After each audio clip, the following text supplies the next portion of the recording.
Hey everybody, and welcome back to another exciting and informative episode of 7-Minute AE Tutorials, where you learn tips, tricks, and shortcuts in 7 minutes or less. No BS, just AE. In this episode, I want to show you how to set some of your After Effects preferences to really streamline your workflow and speed up your time. By making just a few adjustments, you can really avoid some of the pitfalls that most motion graphic designers have encountered at one time or another. You can also avoid losing valuable time in all of your hard work. This is one of those videos that I think includes vital information that every motion graphic designer should know. There's a lot to get through, so let's dive right in.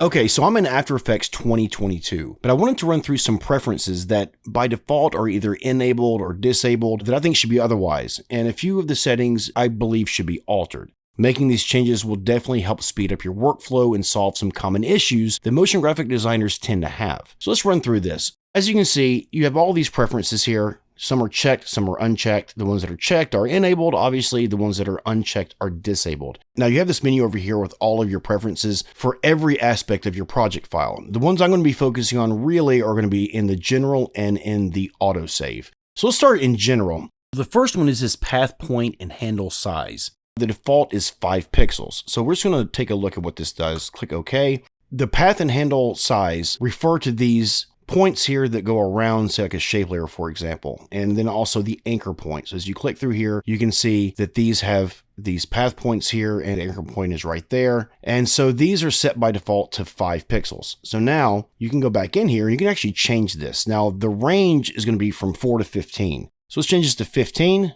And then click OK, and you can see the difference. It just makes your points and handles easier to see. So depending on how you work, you may want these larger or smaller. And I say the range is 4 to 15, and the way I found that out is, say like if I type in 20, we can see it goes back to 15. If I want to bring this down to 1 pixel, it changes it to 4. So I'm going to change mine to 8, so that way it's somewhere in between. It's not quite so small as the default, but it's not overwhelmingly large.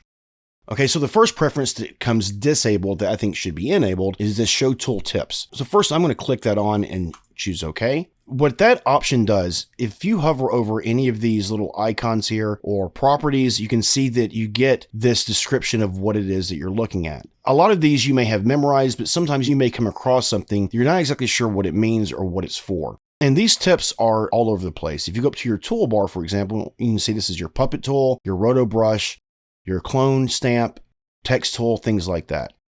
So now if you go back to the preferences, by default, it is unchecked. So now if we take a look at the same thing, as you can see, as you hover over all of these objects, you get nothing. I like to have the tooltips enabled just because every once in a while I'll come across something I'm not sure exactly what it is, or maybe I've forgotten. And just by hovering over it, you get that information.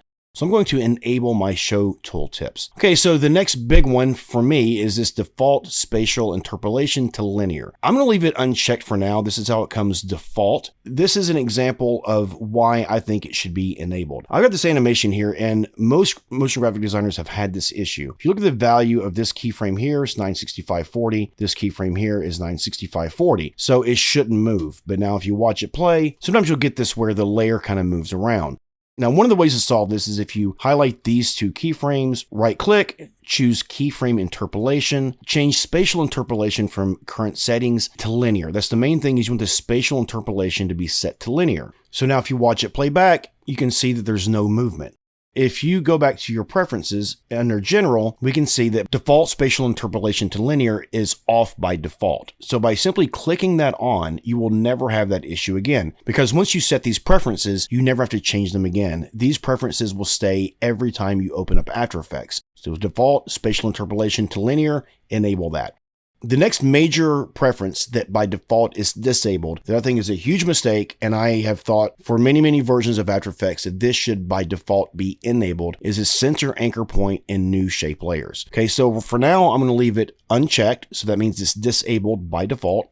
We're going to use the shape creation tool, and let's just grab a rectangle, and we're going to make a rectangle like that, and notice how our anchor point does not move. So let's grab an ellipse tool and we create another shape here. You can see that our anchor point stays in the middle. That makes no sense to me because you almost always want your anchor point centered, especially in shape layers. So I'm going to get rid of those, go back up to our preferences, general, and I would absolutely check center anchor point in new shape layers. So now whenever we create a new shape, we can see how our anchor point starts off in the center, but once you release, it snaps to the middle of that shape. No matter what shape we create, say the anchor point starts off in the middle of our comp, but then it snaps to it. One thing to know about this is this only works for new shapes that you create. For example, I have this shape layer 2 right here already selected, and say I want to create another circle. And if I do that, our anchor point is going to stay centered to our first shape. So just something to kind of keep in mind if you want to create a bunch of shapes and you want the anchor point to stay centered to those shapes, they have to be new shapes. So see how that pops up there to our polystar. Okay, so the next preference, and this is just kind of a pet peeve of mine and it's kind of annoying. By default, After Effects enables your home screen. And so I'm going to leave that enabled real quick. Click OK. I'm going to save this. And now we need to close out After Effects. And now I'm going to open it right back up.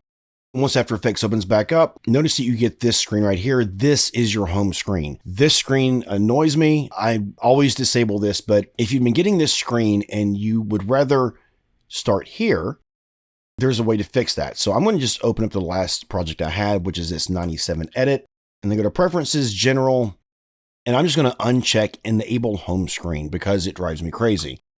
Okay, so now I'm going to quit, and just so you can see what I'm talking about, if we reopen After Effects, we no longer have that home screen, and you can start right here in your project view. Just a personal preference of mine, but I prefer to not see the home screen every time I open up After Effects. The last preference that I think is vital is this autosave.